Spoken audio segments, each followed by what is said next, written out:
Hello, everyone, and thanks for joining me here. I hope you can hear me. So let me know if you can hear me. Let me know if you can hear me.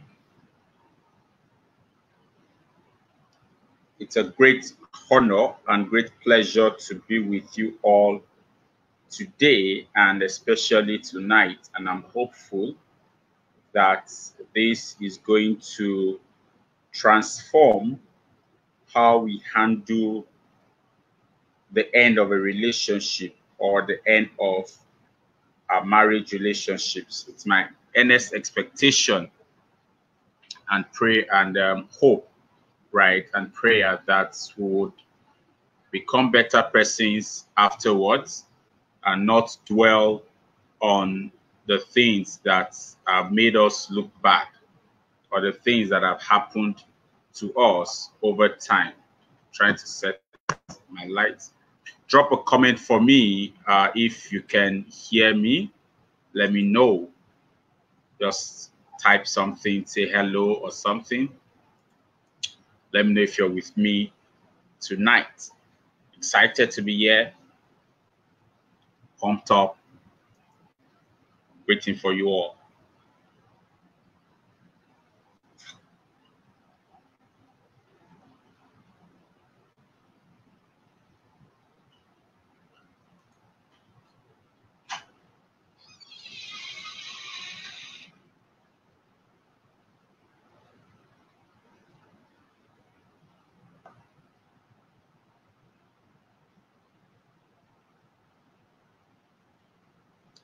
So tonight we'll be looking at dealing with breakup or divorce. We're looking at dealing with breakup or divorce. This is one subject matter that a lot of times people want to run away from. They just think that it has happened, it has happened. Let me move on with my life, right? But deep down within them, they are not excited. They are struggling with things. They are struggling with the breakup or the loss of a loved one or the end of a relationship. Now, this relationship could be marriage, it could be a girlfriend, boyfriend, could be a fiance kind of relationship. But the most important thing is that every relationship that matters to us, the moment it comes to an end, brings us some sort of feelings. And because of that, we find ourselves struggling with coping with entirely new feeling and experience. And so I hope that tonight we'll be able to drive this conversation. Now, my job tonight is to make you understand that the end of a relationship is not the end of life. All right, let me say one of my duties, not just my only job. One of my duties is to make you understand that the end of a relationship is not the end of the world and is not the end of your life. It means that you can actually move on with your life if only you'd agree to get the necessary help that is needed or that you need. All right. Now, so dealing with a breakup or divorce. Now, when a relationship ends, right, healing can take time. Okay, it can take a longer time to heal up. It can take so long to actually overcome the breakup because it can be so painful. But then you may ask yourself, why are breakups so painful? Now, a breakup or divorce can be one of the most stressful and emotional experiences in our life. And no matter the reason for which the breakup has occurred, whether we wanted it or not, it can turn our entire world upside down and trigger all sorts of painful and unsettling emotions. Trust me, I've been there before. I have experienced breakup before, and I can tell you that both of them, whether the one that I initiated or the one that was initiated on my behalf, both came with individual feelings, both came with their own run of feelings. None of them brought same experience to me. All right. So no matter what age it happens, no matter who initiates it, the end of a relationship comes with its own experience. And so even when a relationship is no longer good, a divorce or breakup can be extremely painful because it represents the loss, not just of the partnership, but also of the dreams and commitments that both of you have had together, the times that you've shared together, the dreams that you've written together, the vision that you have had together. All right. And so romantic relationships can begin on a high note of excitement and hopes for the future. Now imagine you start out with someone that you love so much. You started out with someone that your entire world, right, surrounds such a person. You realize that if anything at all happens, it's as if your world is crumbling because you have built yourself around that person. In fact, sometimes your goal in life begins to center around this particular person, and so you put your own individual and personal vision on hold because now you think that you have someone that you want to run with, all right, and then you begin to plan with that person. And so we experience profound disappointment, we experience distress, we experience grief when relationships come to an end. And a breakup or divorce can launch us into uncharted territory. Nobody ever plans to break up, right? Nobody ever plans the experience, let me put it that way, the experience that comes with the end of a relationship, be it a breakup or divorce. Nobody ever plans how he or she is going to react to it. And so everything is disrupted, your routine, your responsibilities. I remember one of the breakups that I had because I was used to, and I wake up every morning, the first thing that I did then was to call the lady and they will speak on phone and pray. But when that happened, my morning changed because my routine had changed. And I couldn't imagine that I would wake up every morning and the person that I thought I'll be able to call was no longer there. And so it took a while for me to adjust, right? To adjust to the reality that, look, this person is gone out of your life. My morning routine changed, right? And then every day after class, I would go to her own class and then spend the rest of the evening with her before I go to the hostel later at night. And that changed. And so classes would end and there would be nowhere to go to. You know, I didn't like going back to the hostel early in the day, so I would wait at the school area. So my point basically is everything around you changes. Your routine, your responsibilities, your home, for those who are married, the relations with extended family and friends, and even your identity changes. And everyone is is this person? And they find it difficult to say, well, we are no more, because each time they ask, you just feel like, hey guys, just leave me and let me just be on my own. No, I don't want to talk about this. All right. So breakup brings uncertainty about the future. What will life be without your partner?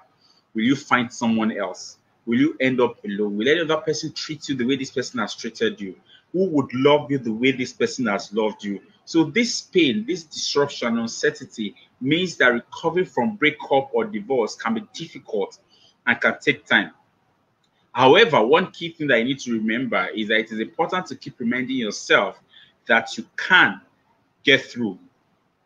You need to keep reminding yourself that you can get through and that you will get through this experience and even move on with a renewed sense of hope and optimism. The moment you can continually remind yourself of that, that you will get on with life with a renewed hope, with a renewed sense of, how do I put it now? Renewed sense of hope and optimism. Once you have that in mind, that is one key that will keep you going. Now, there are three things that I want us to note, first of all, before I dive deeper into this topic. And one is that you need to understand when there's any breakup or divorce, that it's okay to have different feelings. It's okay to feel different. It's normal to feel sad. It's normal to feel angry. It's normal to feel exhausted. It's normal to feel frustrated. It's normal to feel confused. It's normal to feel like things are crumbling, right? And sometimes these feelings can graduate. They can move from less intensity to high intensity. They could have to do with the time of the day. Maybe during the day, you do not feel that way because you're busy with work, running here and there. But at night, you're back to yourself.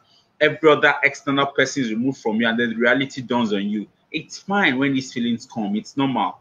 You may feel anxious about the future. Is there really a future for me? Is this how my life is going to be? Hey, hold on. That's fine. It's okay to have that feeling. Accept these reactions. Accept it, and they will begin to lessen over time. But the more you deny that they exist, right, the tougher it becomes for you to actually accept, for you to actually heal, all right, from that experience. So you need to accept these reactions, that these reactions are real, all right. They are not demonic. They are not out of the ordinary. Yes, the intensity may differ from one person to the other person, but you need to accept that these reactions are real, all right. And as you accept them over time, they begin to lessen. They begin to lessen. They begin to lessen. And even if your relationship was unhealthy, all right, if your relationship was unhealthy, venture into the unknown can be frightening as well. So accept that these feelings are there accept that these feelings are real and understand that with time, these feelings will be gone. But you cannot afford to deny them. You cannot afford to deny them. One of the things that acceptance and commitment therapy, which is a course I just launched, teaches us is that we need to accept that the things that we're experiencing are real and are true. You cannot deny them. So when you accept these experiences, you are able to make changes that you really want to experience. You're able to make that step, take that step, or go on that journey for you to experience the change that you really want. The next thing that I want you to hold on one hand is to give yourself a break. Give yourself the permission to feel and to function at a less optimal level than you would before. Give yourself the opportunity to understand that you may not be as productive as you may be at your job, or care for others in exactly the same way you are accustomed to in a little while. I think I'm going to add a new dimension to this for those who have lost their loved ones to death or something, just beyond divorce and breakup. Now, you need to understand that you may not be as productive as you were before because right now things are changing within you. There's a rush of emotions. You're confused. You don't know what to do. You don't even understand if what you're feeling is normal, right? So accept that and give yourself the permission to feel and to function at a less optimal level for a period of time. It's not going to be forever, all right? So you may not be able to be quite as productive on your job or care for others in the way that you used to before, all right? So you need to understand that you're not a superman or a superwoman. You need time to heal. You need time to regroup yourself, and you need time to re-energize. And so you might need to take time off for you to heal. You might need to take time off for you to find yourself again. Don't form macho. Don't form star girl. Don't form superwoman or superman.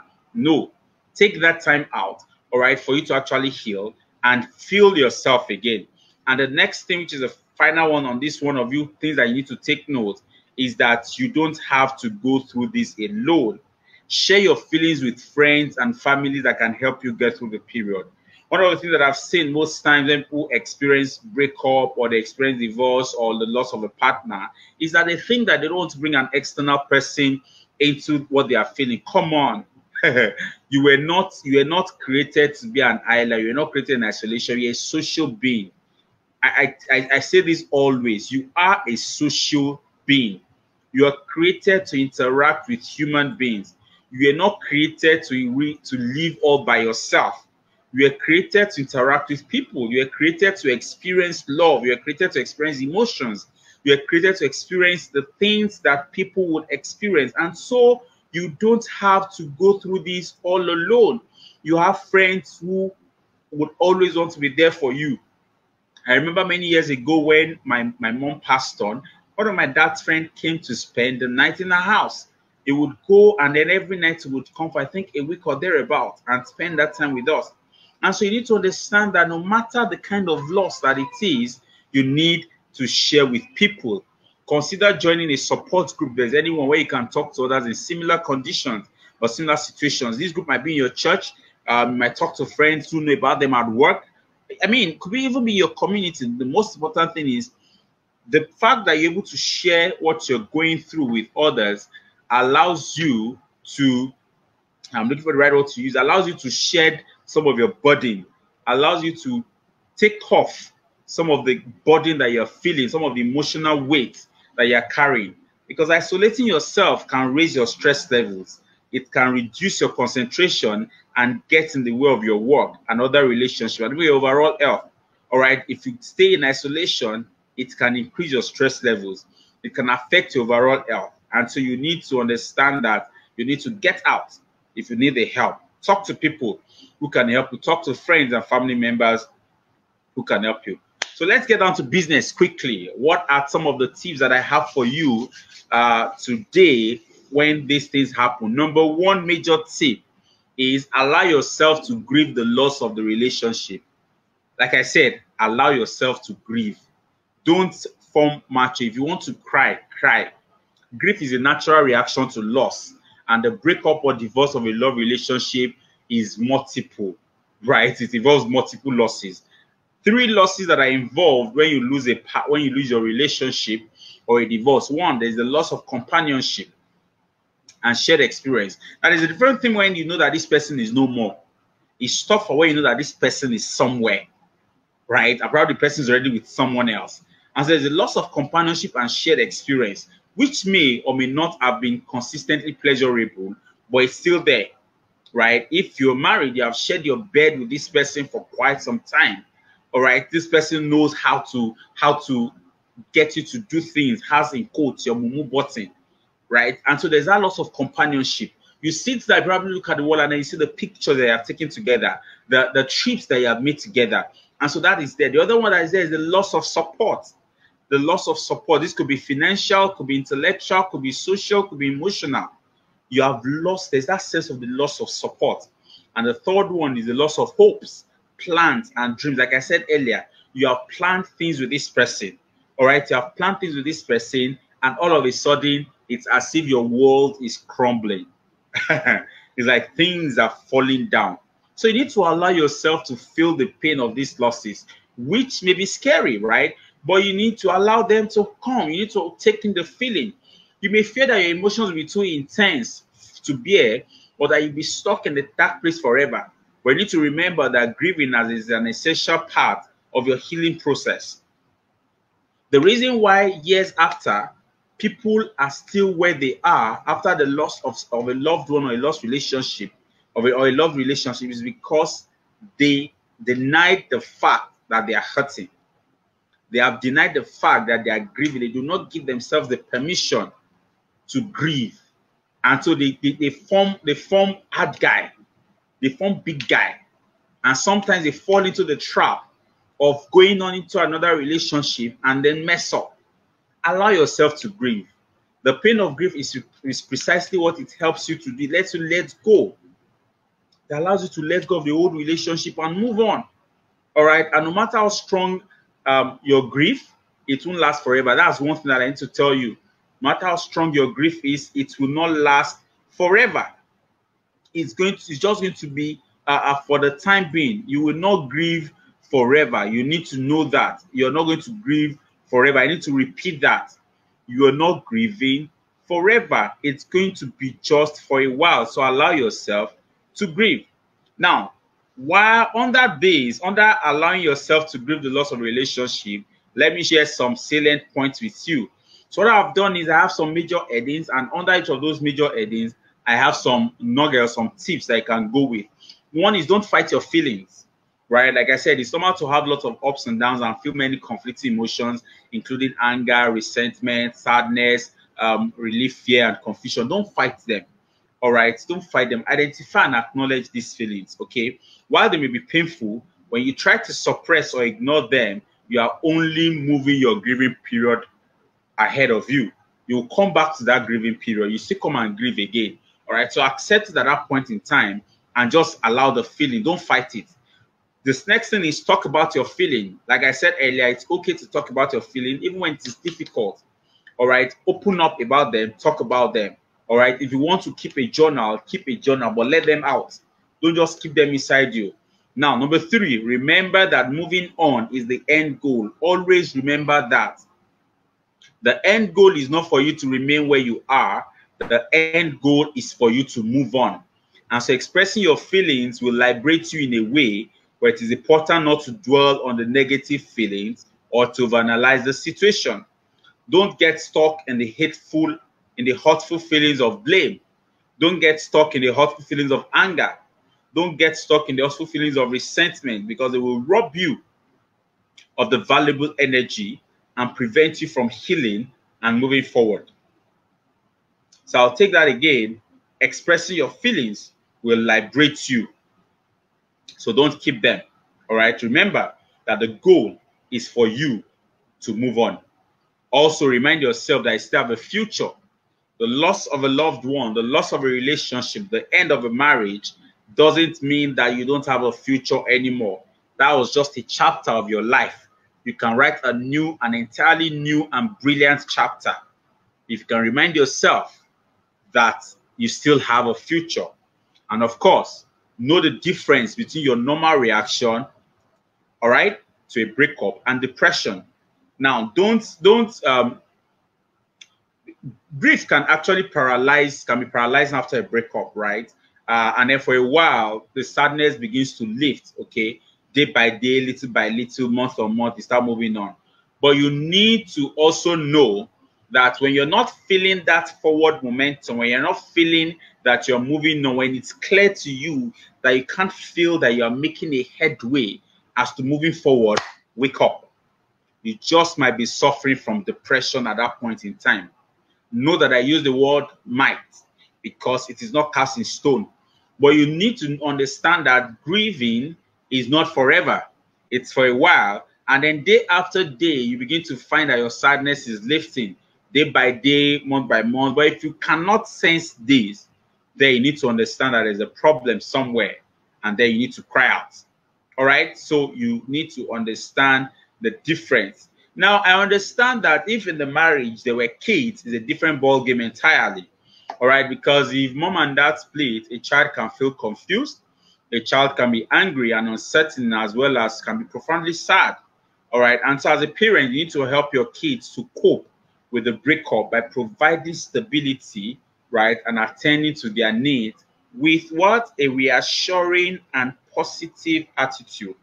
Don't go to your child and try to make him or her think that the person who left is the bad person. No, don't do that. Don't do that. Don't do that. Go with a positive mindset. Relate with your child with as much positivity as you can. All right. And again, reach out to others for support. At this point in time, you need their support. You need the support of family members. So as much as possible, connect face to face with trusted friends and family members. People who have been through painful breakups or divorces can be especially helpful. And so if they are saying that there is this group for those who have experienced breakup and all, see it as a support group, not a place for you to live your entire life. All right? Because people have had this kind of experience before. You're not the first person to have this kind of experience. So you're able to share and help each other.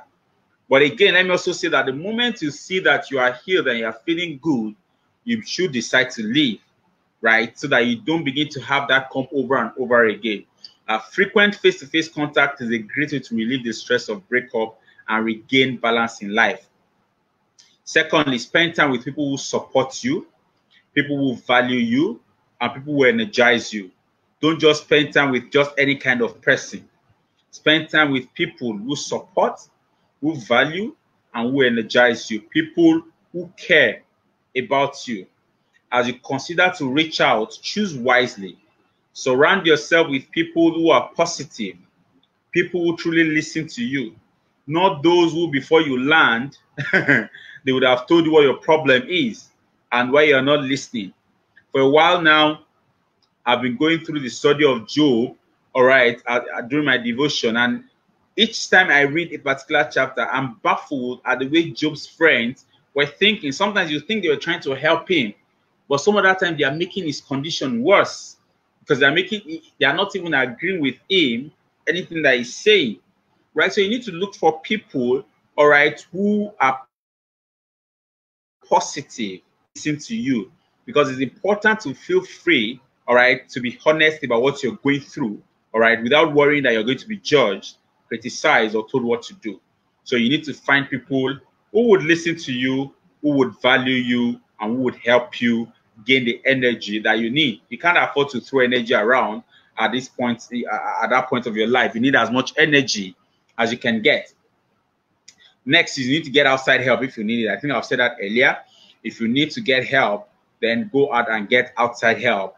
If you need to, if you know that you're not getting help, if you need to seek a counselor, you need to seek the help of a therapist, go ahead. Do not hesitate. If you notice that you're not able to do the things yourself, you're not getting better, do not wait. All right, do not wait. Go ahead, right, and get that help that you need. Cultivate friendships. Cultivate new friendships. Just a minute.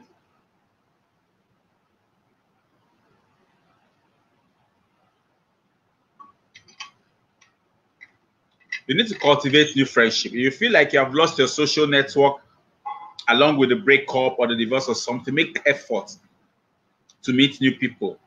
All right, new people could be people in the same interest club as you. Could mean that you're taking a class so that you can meet new people. you interact with, all right? Get involved in community activities, volunteer at a school or somewhere. You just need to meet new people. Get a breath of fresh air, all right? Get a breath of fresh air. Now, I'm going to take, so I call this taking care of yourself after a breakup. How do you take care of yourself after a breakup? This is very important. It's very important to understand how to take care of yourself after a breakup. And that's because sometimes you don't have anybody around you to take care of you. You don't have anybody around you to actually care about you. And so you need to understand that it's important to understand how to take care of yourself when things like this happen. All right. Now, a divorce may be highly stressful. A breakup may be a life-changing event, right? When we are going through emotional and major life challenges, it is more important than ever, right, to take care of ourselves, because the strain and the upset of a major breakup or the end of a relationship can leave you psychologically and physically vulnerable. And so you need to treat yourself like you're getting over the flu.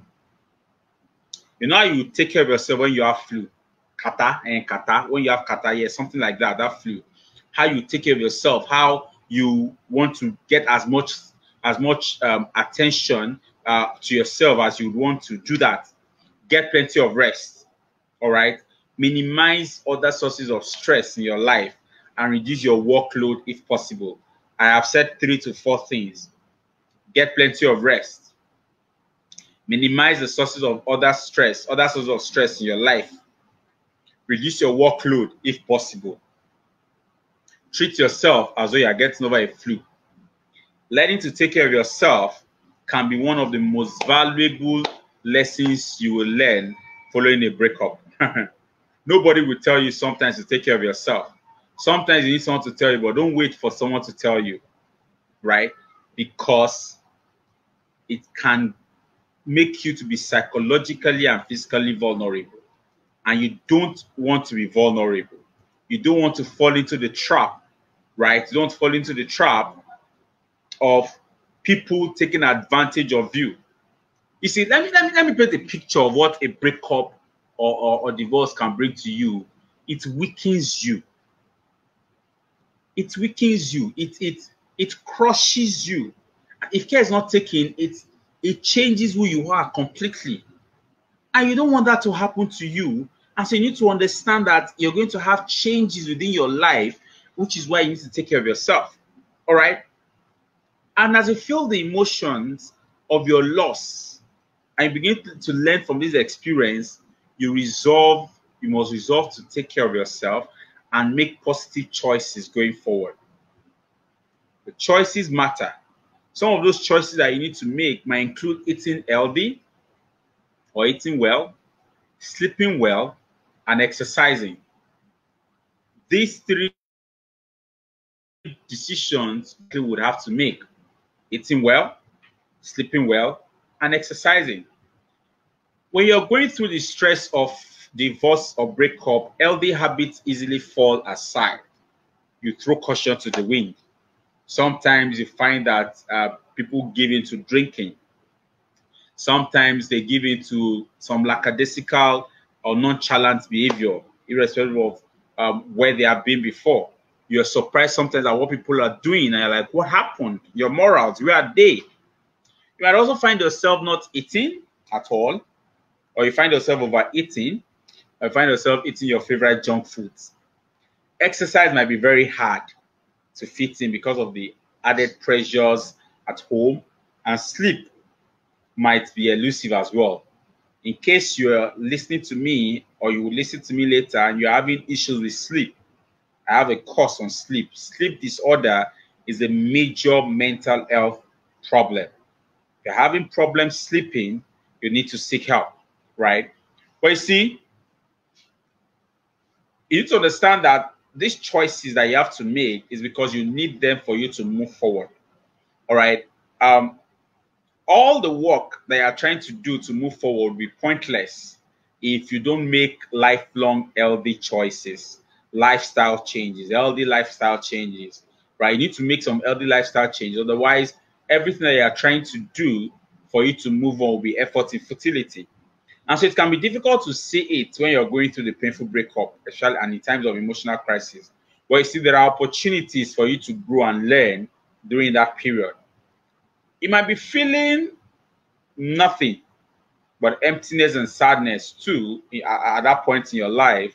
But that doesn't mean that you will never change. Doesn't mean that things will never change. Things will change, right? And so you need to consider that period of your life as a timeout, as a time for sowing the seed for the new phase of your life, for your new growth, as a time of you sowing seed for the new person that is coming forth, as a time of learning and growing to be a better person that is going to emanate very soon. You need to understand that it's a learning curve for you. It's a learning period for you. So when I had my relationship that I shared earlier while I was in school, for one whole year, I was mourning it. And you see, because I didn't want to accept that this relationship had ended, it was very difficult for me to even see the opportunity of starting a new one. It was very hard, right, for me to start a new one, because for every beautiful lady I saw coming my way, I was looking out for the one who had left. But you see, until the day I let it go, until I came to that point when I cried it out, you know, one of those days, my father was saying, look, you have not let it out. You've not let go of this relationship. Let it go. You know, until the day I realized that I've actually not let go, that day I cried. I said, hey, today I'm letting go. And you see, that was a day that I was beginning to see life differently, and I was beginning to see relationship differently. And I came from that experience a better person, right? Feeling better, feeling stronger, feeling wiser. I became so the period where you're trying to heal from that loss of relationship, all right, is a learning period for you. You know, it's like when you are incubating someone. You know, you're incubating someone. In my local parlance, my local dialect, they'll say you are cooking the person. All right, and by the time you come out, you realize that you have learned lessons. All right, and that's why yes, some people say, I cannot make that mistake again in my life. What that thing is to me, I can't make that mistake again in my life. All right. And so in order for you to fully accept a breakup and move on, you need to understand what happened and acknowledge the part you played. Don't for once think that that breakup was entirely the fault of the person who called it quits. You had a role to play. And so the more you understand how the choices you made affected the relationship, the better you learn from your mistakes and avoid repeating them in the future. Now, let me say yes clearly, that the goal of understanding that you had a role to play is not to blame yourself. No. The goal is not for you to blame yourself. The goal is for you to understand that nothing happens without your permission. Nothing happens without you giving heed to it. Nothing happened in that relationship without you allowing it to happen. While you were together, you did things together, right? When he or she had to go, right, you had to let that person go. The person did not befriend himself or herself. You befriended each other. There are things that you would have done that the person overlooked. There are things that you'd have, or the person had done that he didn't say anything about. And you overlooked it and thought the person was learning. But today the person had to go. And you're screaming and wailing. Oh no, treated me badly. That's unfair. After everything, come on. You contributed to it. If you think deeply, you would realize that if you are taught, or if you have brought it to the attention of that person, when he or she was doing the things that he didn't like, you probably would have saved that relationship. But here, like I said, the goal is not to blame yourself. The goal is for you to sit back and look at the relationship again and think, what could I have done differently? Did I actually make some mistakes that I need to learn from? When you look at it from this direction, it allows you to pay attention to the things that you could have done, so that in your next relationship, all right, you make adjustments and then you become a wiser and a smarter person. I have some questions that you should ask yourself when things like this happen. Number one, how did I contribute to the problems of the relationship? Now, you need to do this holistically. You need to do this truthfully. All right, take a step back, all right, and look at this holistically and truthfully. And so ask yourself, how did I contribute to the problems of the relationship? I hope someone is writing these questions down. If you're at that point in your life where your relationship has ended or your marriage has been thrown under the bus, ask yourself, how did I contribute to the problems of this relationship? Number two, do I intend to repeat the same mistakes or choose the wrong person relationship after relationship? Do you tend to repeat the same mistakes or choose the wrong person in relationship after relationship? Number three, think about how you react to stress and deal with conflict and insecurities. I'll repeat that. Think about how you react to stress and deal with conflict and insecurities. Could you act in a more constructive way? Don't ever think you're perfect. Don't for once think that you are the saint in any relationship. Number four, consider whether or not you accept other people the way they are, not the way they could or should be. I'll repeat that. Consider whether or not you accept other people the way they are, not the way they could or should be. Let me share a story here. So I had another relationship where the lady expected me to be a certain person, right? Behave in a certain way, all right? And I was finding it difficult to adjust or to behave in the way this person wanted me to behave. And so rather than being who I am, I was trying to be who this person wanted me to be. And so you need to ask yourself, are you allowing people to be who they are?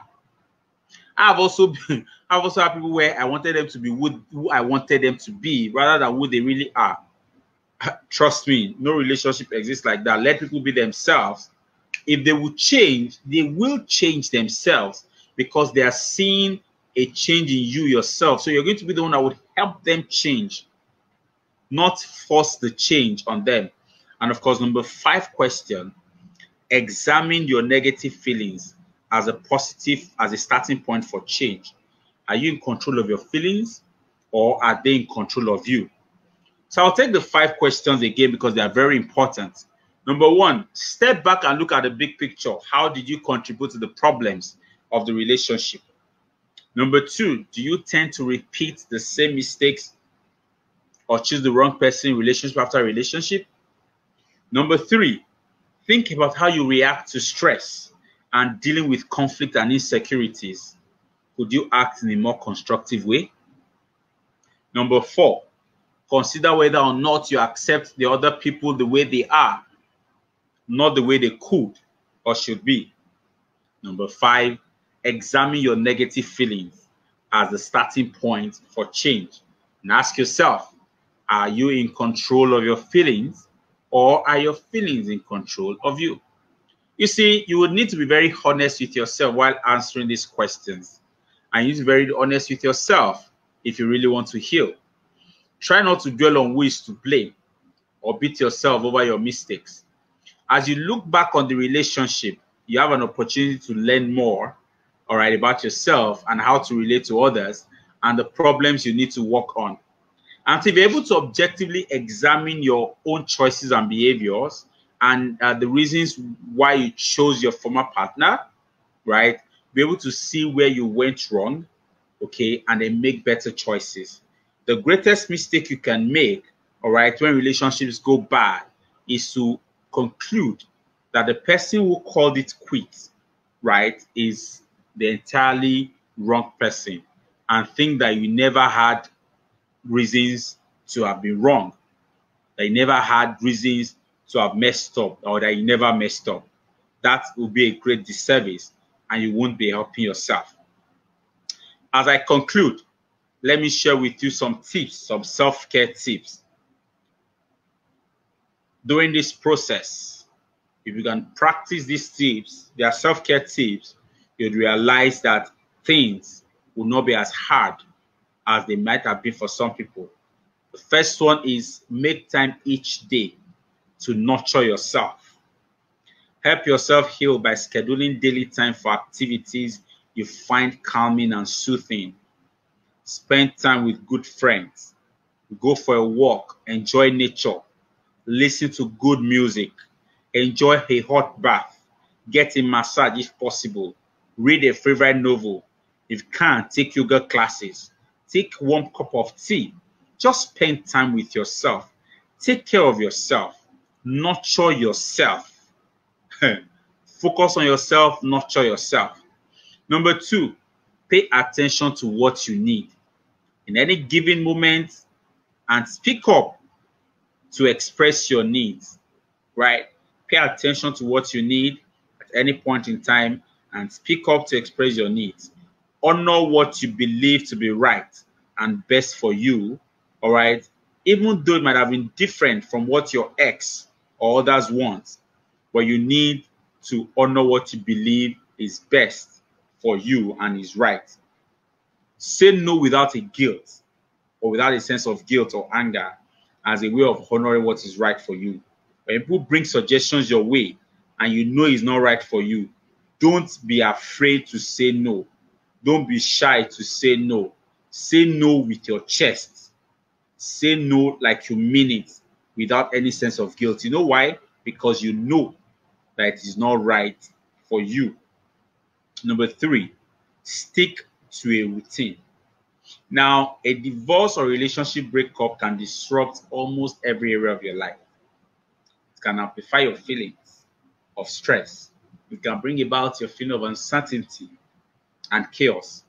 But you need to understand that you need to get back to a regular routine because it will provide a comforting sense of normalcy and structure, right? Yes, for a while, you may not be able to go back to that routine, especially if it involved your partner who is no longer there. But understand that as the quicker you're able to get back to your regular routine, the better for you because it provides a sense of normalcy for you. What number is that? That's number. Anybody who can tell what? How many have I listed now? How many have I listed? Let me see. Okay. So I've listed 3. Now, number 4, take time out. Try not to make major decisions in the first month after a separation or divorce. For example, don't think that it's the right time to start a new job. Don't think that it's the right time to move to a new city because you're still emotional at that point in time. If you can, wait until you are less emotional before you make those decisions so that you can have a clear head for you to make those decisions. Because if you make some decisions at that point in time, you are making them based on how you're feeling. You're very emotional at that point in time, and that may just not be the right decision for you to make, right? So wait until you have a clear head before you make that decision. Number 5, avoid using alcohol, drugs, or food to cope. Don't overeat. Don't undereat. Don't begin to get involved in alcohol or drugs. When you're in the middle of a breakup, you may be tempted to do anything to relieve your feelings and loneliness. But you see, alcohol and drugs or food are destructive if you use them as a way of escape because they're unhealthy, all right? So it's essential that you find healthy ways of coping with these painful feelings. And like I said earlier, eat healthy, exercise, right? You need to make those healthy choices for the good of your system and your mind. And finally, explore new interests. A divorce or breakup is a beginning as well as an end. Remember what I said, that it is not the end of the world and it's not the end of your life. right? So pursue fun. Look for fun activities, new activities that give you the chance to enjoy life here and now rather than dwelling on the past. All right. So take the opportunity to explore new interests and activities. Look for fun and new activities that gives you the chance to enjoy your life here and now. I'm going to end this by saying, leave your past behind and embrace your future. Thank you very much.